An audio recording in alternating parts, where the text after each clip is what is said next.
하나님 말씀 듣기 전에요, 우리 선교사님 소개하면, 우리 서광일 선교사님은 10년이 넘는 시간을 CCC 소속으로 중국에서 대학생들을 위주로 사역하셨던 분이시고, 또 하나님의 때가 되어서 옮기시면서 이제 라오스라는 곳에서 지금 4년째 기독교 학교에서 여러 업무를 보시면서 그 불교 국가 속에서 다음 세대를 하나님의 세대로 세워가는 일을 감당하고 계십니다. 특별히 하나님 기름 부어 주셔서 또 하나님의 꿈을 보여주시고 사역하고 계시는 일에 우리가 또 같이 동참하게 되었는데요. 여러분들 같이 도전받고 은혜받는 시간 되기를 바라고요. 선교사님은 저랑은 특별한 인연이 있습니다.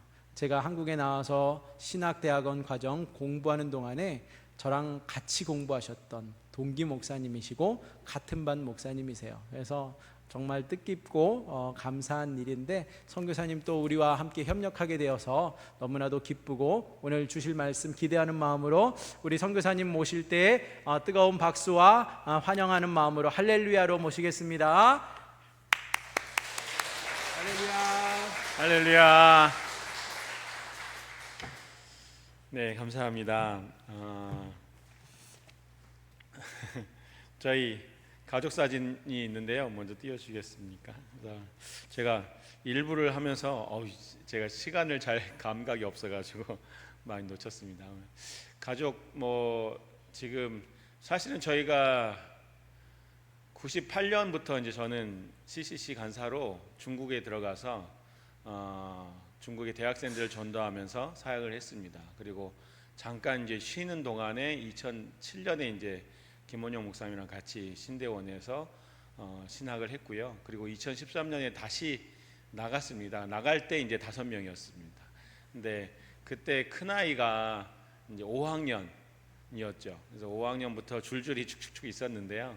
사실은 그때 나가면서 부담이 되잖아요. 왜 아이들은 어떻게 하나, 아이들은 무슨 죄냐 이렇게까지. 왜냐하면 저희야 물론 선교로 부름 받았고 하나님께서 부르셔서 나가는데, 아이들은 못 모르고 엄마 아빠 따라서 잘 다니던 학교 그만두고 그쪽 이제 선교지엔 또 마땅한 학교가 없었어요. 그래서 이제 홈스쿨을 해야 되나 이러면서 준비하고 나갔는데, 그때 하나님께서 주신 말씀이 있었습니다. 그게 뭐냐면, 이 아이들은 엄마 아빠 때문에 가서 고생하는 게 아니고 각자에 대한 하나님이 계획이 있으신데, 엄마 아빠가 선교사로 해외로 나가니 아이들을 세계적인 인물로 키우시기 위해서 하나님께서 이 엄마 아빠 따라서 나가는 거다, 이 마음을 하나님께서 음성을 들려주셨어요. 듣게 해주셔서. 그래서 아이들 붙잡아 놓고 그날 저녁에 모여봐. 자, 엄마 때문에 너희가 고생하는 게 아니고 너희가 세계적인 인물이 되기 위해서 엄마 아빠가 선교사로 고생하는 거야. 이 거꾸로 뒤집어서 설명해 줬습니다. 그랬더니 애들이 그런 줄 알고 해외에 나가서 같이 살 때 불평이 없었습니다. 왜냐하면 우리가 애들한테 미안한 마음이 전혀 없었거든요. 왜냐하면 물론 이제 환경을 비교하면 미안한 게 많죠. 하지만 하나님께서 너희를 먹여 살리실 거야 라는 그런 믿음 속에 있었고, 그래서 아이들이 생일 때마다 미역국 왜 먹는 줄 알아? 엄마가 너 낳으느라고 고생해서 먹는 거야. 그렇게 알려주고, 그래서 생일 때는 엄마한테 감사하게 하고, 결혼 기념일도 엄마 아빠가 결혼했으니까 너희가 낳지 이러면서 아이들 보고 축하해달라고 그랬습니다. 그래서 제가 좀 짐이 덜었죠. 그래서 아이들이 그냥 그런 줄 알고 살았고요. 그래서 선교지에 있으면서 아이들이 많으니까 아이들끼리 잘 행복하게 잘 지냈습니다. 외롭지 않았고, 그리고 각자 갓난아이는 갓난아이대로, 큰아이는 큰아이대로 우리의 동역자로 아이들이 같이 서 있더라고요. 그래서 든든한 동역자 5명을 데리고 저희 부부는 간 것이죠. 그래서 관점의 변화인데요. 사실 그렇습니다. 하나님께서 우리를 이곳에 두신 이유, 우리를 장흥교회에 두시고 또 이곳에서 또 우리 아이들을 이곳에 둔 이유가 하나님이 실수하시는 분이 아니라 하나님 특별한 계획이 있으시고, 그걸 통해서 하나님의 뜻을 이루시기 위해서 세우셨다고 믿습니다. 오늘 말씀을 보면 여호와께서 시온의 포로를 돌려보내실 때 우리는 꿈꾸는 것 같았도다라고 합니다. 이 시온의 포로를 돌려보내시는 아마 여러 설이 있지만 가장 큰 거는 이스라엘과 유다가 망하고 그리고 바벨 포로로 잡혀간 이후에 예레미야 선지자의 예언대로 70년 만에 1차 포로 귀환이 들어오거든요. 성전 귀환을 위해서 아마 그 이후에 쓰여진 시가 아닐까 생각할 수 있죠.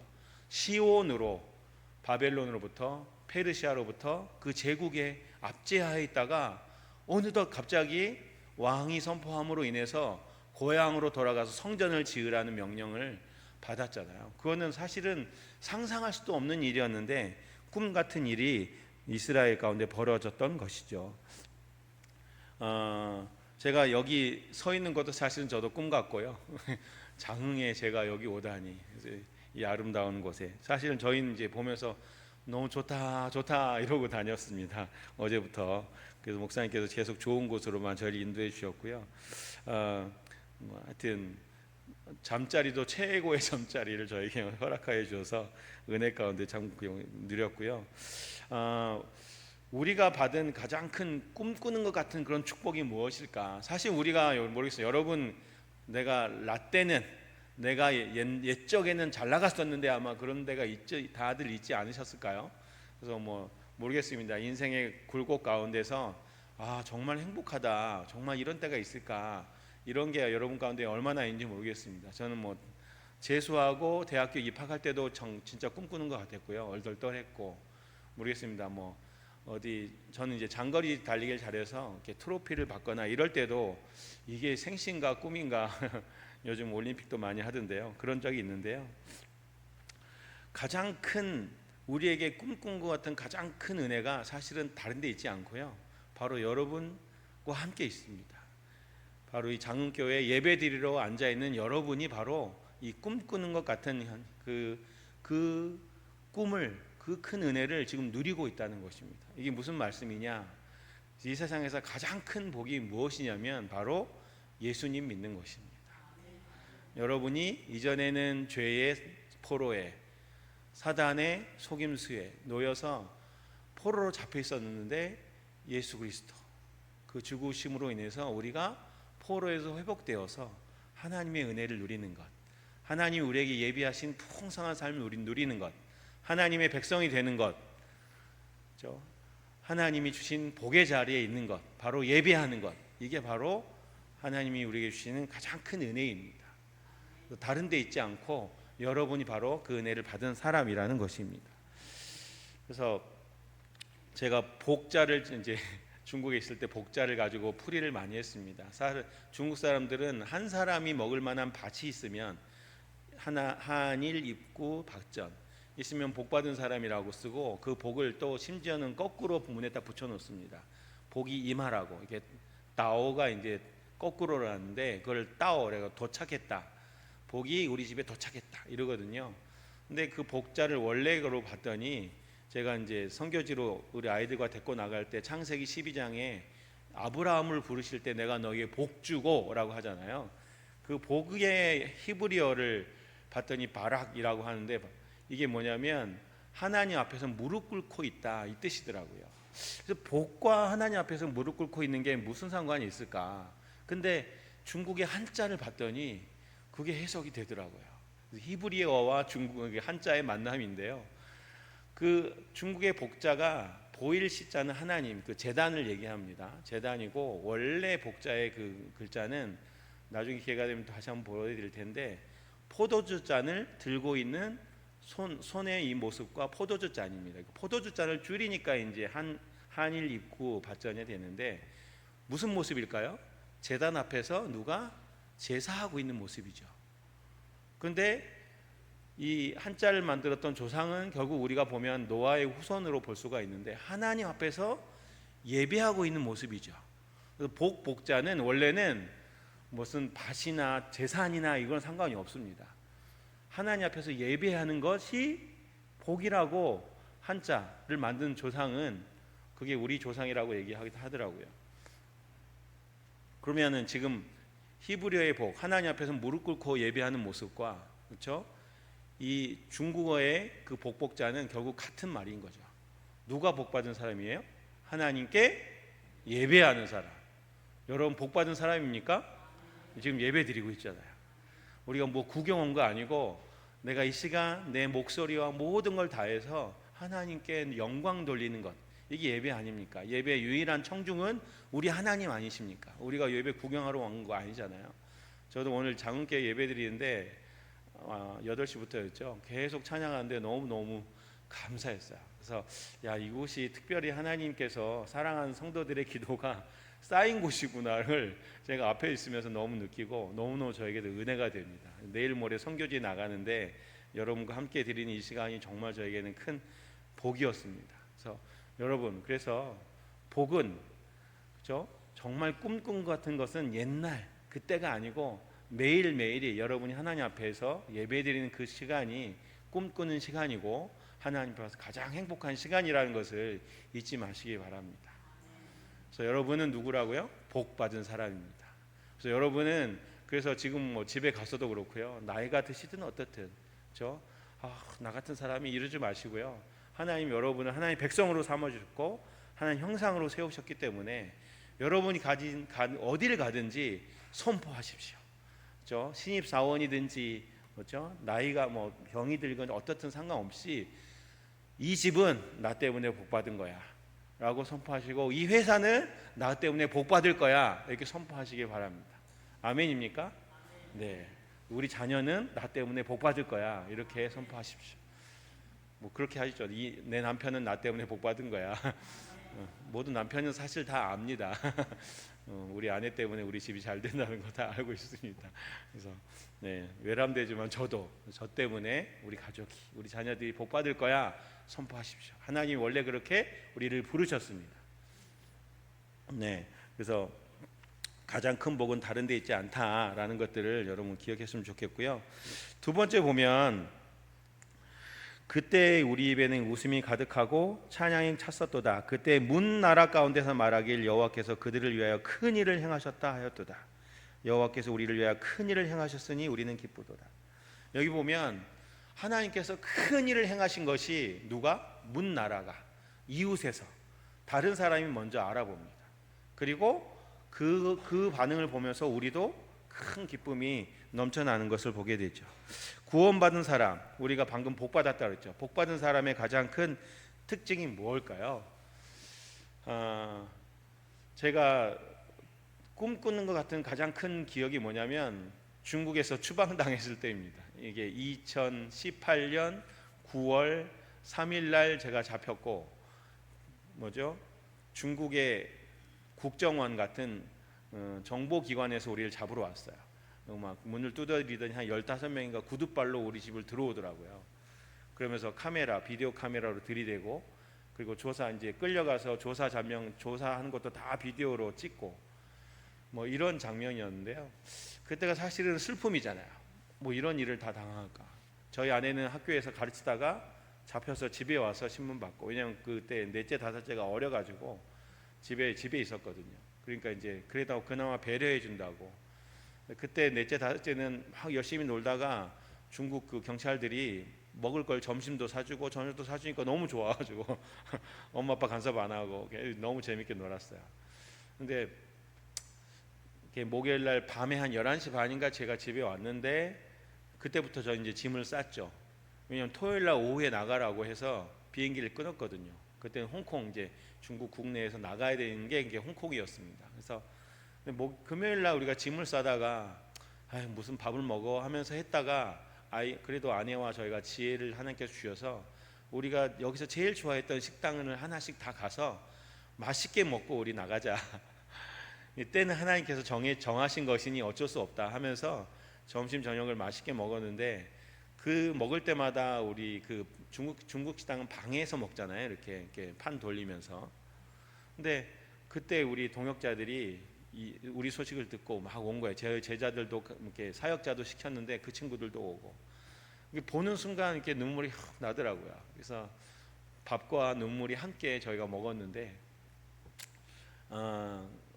다행이다. 다치지 않고 그나마 건강하니 다행이다. 이런 마음이 서로 있었던 것 같아요. 그래서 마지막 날 이제 토요일 날 새벽에는 우리 제자들이 다 이렇게 한 방에 모여가지고 저희 새벽같이 저희도 오토바이 다 들고 우리 가족들도 다 그 방에 모였어요. 모여서 또 울면서 서로 위로하고 그러면서 사실 감사했던 건요. 저희가 그게 학기 시작이잖아요. 중국과 이제 미국은 그때 가을 학기 시작이다 보니까 이 애들이 자꾸 말도 안 듣고 모이지도 않고 속썩였거든요. 근데 저희가 추방당하는 소식을 들으니까 애들이 다 모이는 거예요. 그러더니 이제는 자기들이 전도하고 자기들이 열심히 살다가 나중에 만나자 이 약속을 하게 되더라고요. 그래서 제가 1년, 2년 사역한 것보다 저희가 추방당하는 모습을 보여주는 게 이 아이들한테는 교육 효과가 정말 훨씬 있더라고요. 그래서 야, 하나님이 정말 특별하게 이 아이들을 교육하고 사랑하시는구나를 깨달았는데 하여튼 그러면서 저희가 나왔습니다. 근데 감사한 거는요. 그 추방당하는 그 현장과 제자들과 함께 만나는 그 현장이 성경에서 사도 바울이 얘기했던 밀레도에서 에베소 장로들과 함께 눈물 흘리며 기도했던 장면과 오버랩되면서 그런 모습이었겠구나.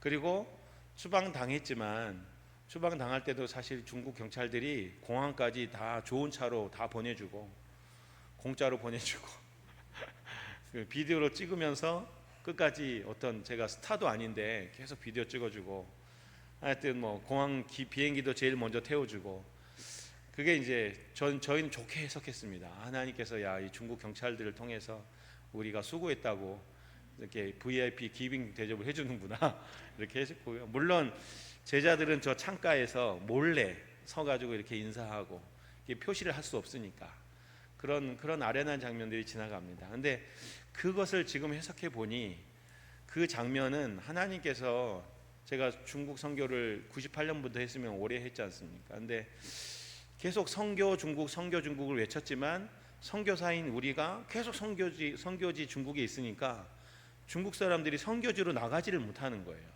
나가도 누가 돌봐주질 못하니까. 그런데 저희가 추방당하고 라오스에 오니까 라오스에 이 중국 사람들이 이제는 막 물밀듯이 나오는 거예요. 그 중에서 사업가뿐만이 아니라 우리 제자들도 오고 중국 가정교회 핍박받으니까 그냥 일반 성도들도 나오고 그리고 선교사들도 중국 선교사들도 나오는 거예요. 그러니까 선교사들이 쫓겨나서 베이스를 차린 그곳에 이제 중국 사람들이 나오는 거예요. 그게 꼭 예루살렘 교회가 핍박받아서 온 사방으로 흩어지듯이 사마리아로 수리아로 흩어지듯이 그렇게 역할을 하나님께서 하게 하시더라고요. 그래서 지금 중국 여전히 핍박 가운데 있습니다. 그런데 중국의 시진핑 정부는 핍박으로 인해서 교회가 망할 걸 생각하지만 제가 보니까 꼭 고레스처럼 바벨 느부갓네살처럼 하나님의 손에 잡힌 하나의 도구일 뿐인 것을 보게 됩니다. 그들을 통해서 하나님께서 복음을 중국 교회의 영향을 전 세계로 흩은 역할을 하는 것을 보게 되었습니다. 그래서 제가 쫓겨난 것이 뭐 창피하고 이것이 아니고 하나님의 선교의 역사의 중심 가운데 내가 있었구나 이것들을 해석하게 되게 되더라고요. 문제는 이제 뭐죠? 해석입니다. 해석. 우리에게 일어난 일들을 방금 이제 장로님도 암 얘기하셨는데 저희 아버님도 38년생 87, 8 되십니다. 근데 얼마 전에 직장암이 있으셔가지고 판명을 받았는데 감사하게 똑같이 전이가 되지 않아서 수술을 받을 수 있을 것 같습니다. 근데 사실은 저는 이제 막내인데 형님은 탄자니아 선교사로 GMS, 저희 누님네도 GMS 캄보디아 선교사로 다 나가 있었거든요. 세 자녀가 다 밖에 나가 있다 보니까 사실 저희 아버님은 어머니랑 같이 목회를 하셨기 때문에 항상 그런 생각하시더라고. 잘 죽어야 된다. 죽을 때 잘 죽어야 돼. 그래서 영정 사진도 미리 다 찍어 놓으시고 항상 하나님 앞에서 찬송하고 기도하다 가는 게 기도 제목이세요. 그래서 지금 이렇게 암 걸렸다 할 때도 이렇게 별로 요동함이 없으시고 특별하지 않으면 그냥 이러다가 평안하게 살다가 가겠다라고 하는 그런 마음도 있으신 거예요. 이렇게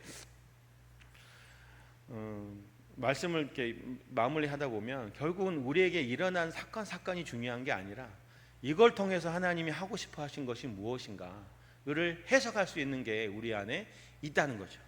왜냐하면 하나님이 우리를 구원하셨기 때문에 하나님 우리를 책임지시기 때문에 당장 눈앞에 안 좋은 일이 있다 하더라도 그 가운데서 찬양할 수 있고, 그 가운데서 기도할 수 있고, 그 가운데서 하나님의 은혜를 찾아낼 수 있는 것이 우리가 복 받았다는, 복 받은 사람이 할 수 있는 일이라는 것이죠. 그래서 하나님이 나와 함께 하셨다는 그 기억은, 제가 뭐 사고 많이 났습니다. 어릴 때 하나님 고난을 통해서라도 하나님 만나게 해주세요 했더니 하나님 정말 고난을 많이 주시더라고요. 연탄가스 먹고 죽을 뻔한 적도 있고, 그렇죠?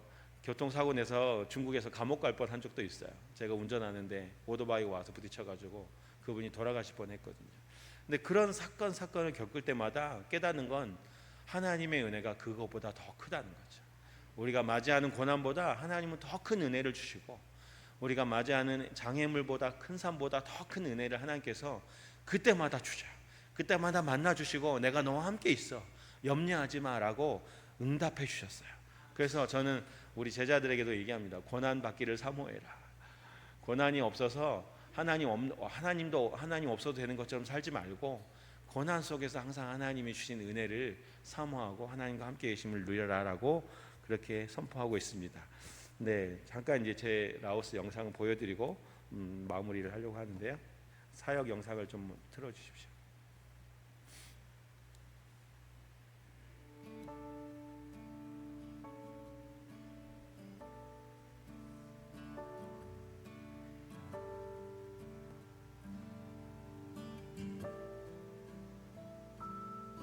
참 아름다운 곳이라 주님의 세계는 정말로 내가 나갔고 솔직할 수 있는 곳, 조금이라도 내이라 말할 수 없는 이곳은 바로 주님의 세계라.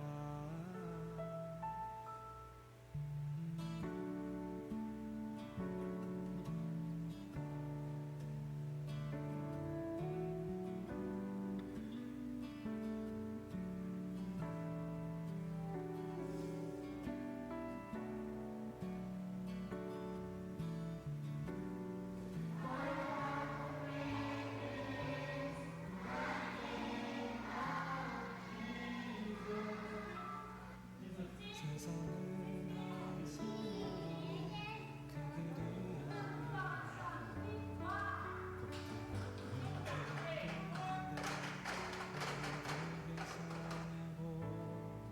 단순한 선택조차 내게 버겁기만 한 곳, 그래도 나는 주님만 따르리. 참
이곳은 바로 이곳은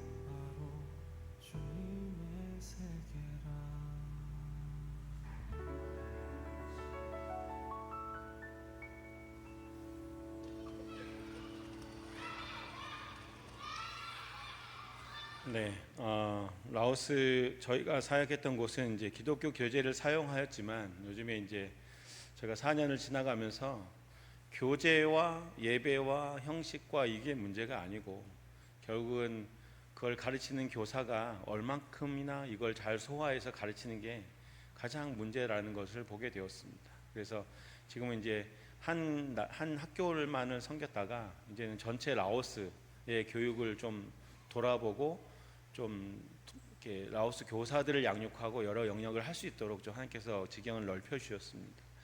그래서 여러분도 예배 드리고 예배 드렸으니까 복 받을 거야 이게 아니고 여러분 원래 복입니다. 예배 안 드려도 하나님께서 복 주십니다. 그래서 형식과 틀이 아니라 내가 얼만큼 하나님 앞에 간절한가. 사실 오늘 말씀 마무리가 보면 눈물을 흘리며 씨를 뿌리는 사람은 울며 씨를 뿌리러 나가는 자는 이 왜 울까요? 왜 눈물을 흘리며 씨를 뿌려야 할까요?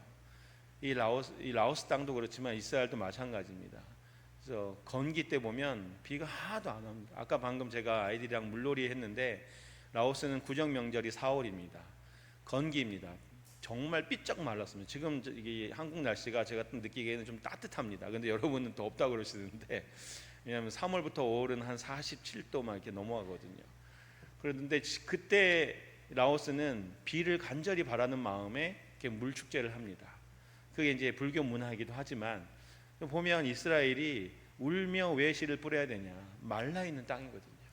하나님이 돌봐 주시고 비를 내려야지, 이른 비와 늦은 비가 내려야지 추수할 수 있고 곡 파종할 수 있는 그런 땅이거든요. 그래서 남방 시내들 같이 하는데 비가 한번 우기가 확 와버리면 말라 있던 땅에 시냇물이 확 생깁니다. 그래서 라오스도 마찬가지고요. 그러면 학교도 못 올 정도로 길이 막혀버립니다. 아이들이 비 오면 아이들이 한 절반 이상은 학교를 못 와요. 그래서 눈물을 흘리면서 씨를 뿌리고 울며 씨를 뿌려야 하는 이유는, 그리고 왜 남방 시내들 같이 얘기하면 하나님이 하셔야지만 되는 일이기 때문에 그렇습니다. 그래서 사실은 저도 그렇습니다. 저 자신을 보면서도 참 사람이 약하구나. 선교사지만 연약한 인간인 것을 항상 깨닫게 됩니다. 저기서 아까도 저 밖에 나가서 우리 애들한테 그러면 안 돼요, 그러면 안 돼요 그러는데 자꾸 딸내미 애들한테도 그렇고 아내한테도 그러고 항상 욕 먹고 지적받고.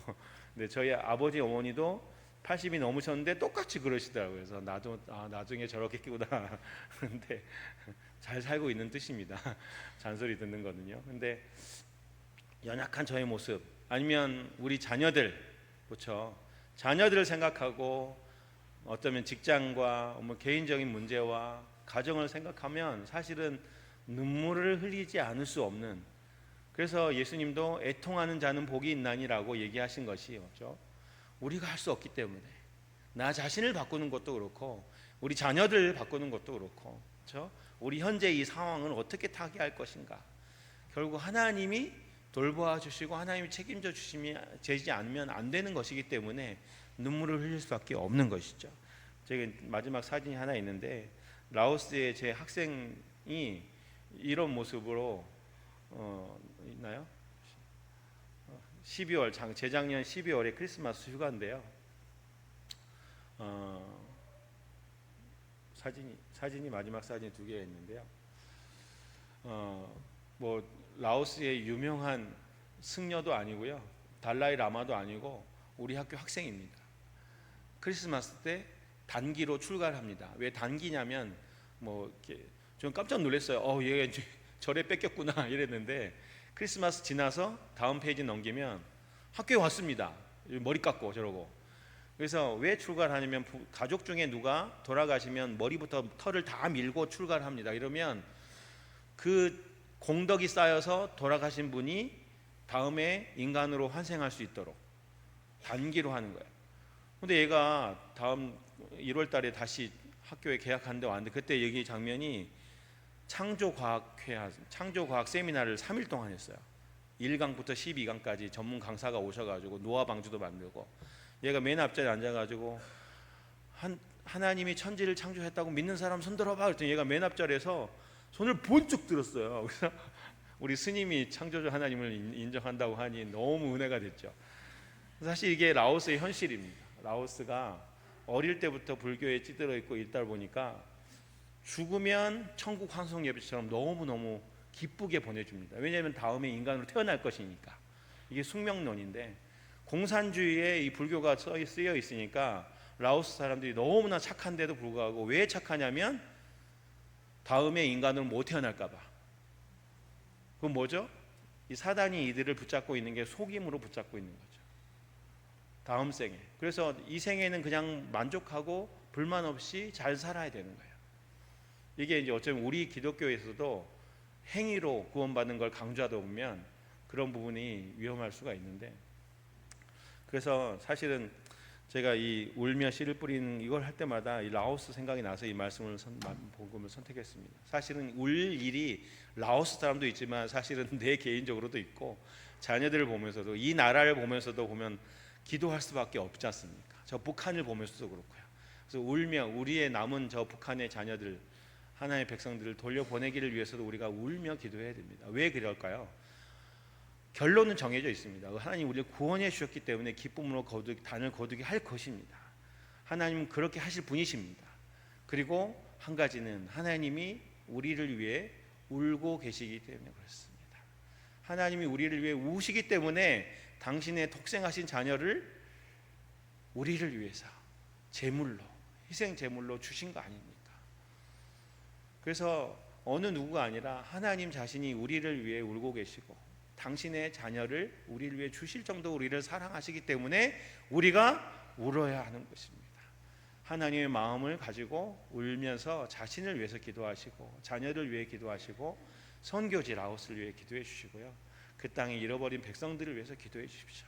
그래서 그 기도를 통해서, 여러분의 그런 기도와 헌신을 통해서 하나님께서 역사하실 것을 믿습니다. 여기서 무슨 라오스 선교 하겠냐? 여러분, 이 땅에 이 자리에서, 기도의 자리에서 저희를 기억하시면서 기도하시는 그 기도를 하나님께서 들어주십니다. 선교지는 저는 몸으로 때우는 것이고, 여러분 여기서 기도로 저의 응원이 되어주시고 함께 동역하는 것입니다. 그래서 여기서 여러분 선교하고 있다는 거 잊지 마시고요. 한 가지 더는, 여러분 시간이 되신다면 오셔서 우리 아이들을 한번 손잡아 주시고, 방금처럼 수업하는 것처럼 다 하실 수 있잖아요. 음악 수업 다 이렇게 다 해줄 수 있잖아요. 오셔서 그런 모습으로 섬겨 주시면, 예수님의 모습으로 사랑해 주시면 울며 씨를 뿌리는 그 씨앗이 언젠가 열매를 거두게 될 것입니다. 그래서 지금 저는 대학생들을 불러서 사역을 같이 하고 있습니다.